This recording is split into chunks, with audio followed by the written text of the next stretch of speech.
Until fairly soon, someone else began to put other material in front of me.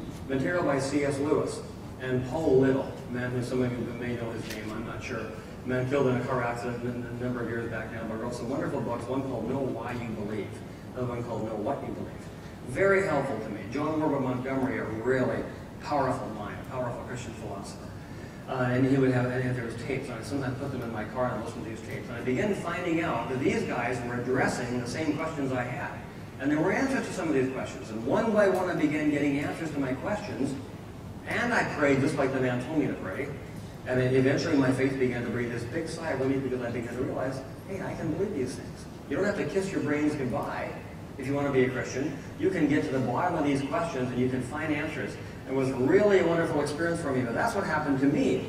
And you know, I began answering the third question that came to my mind eventually was this. I wonder if this is my own faith. Is it going to be my own faith or is it still my parents? Because I was very strongly connected to my family. And I began to devise a test for myself. And here's my little test. My test was this. I asked myself, suppose my parents, my family, my entire Christian social support structure, suppose they were not here any longer. Or suppose that somehow even they ditched the faith. My parents ditched the whole faith themselves, which was an incomprehensible idea to me. But suppose they did. Would I continue to believe it anyway? That's the question I began asking myself. And over time I concluded, yes, I would.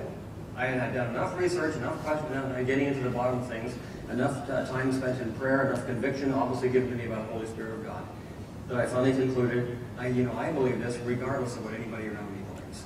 And then I knew this was my faith. It was my conviction.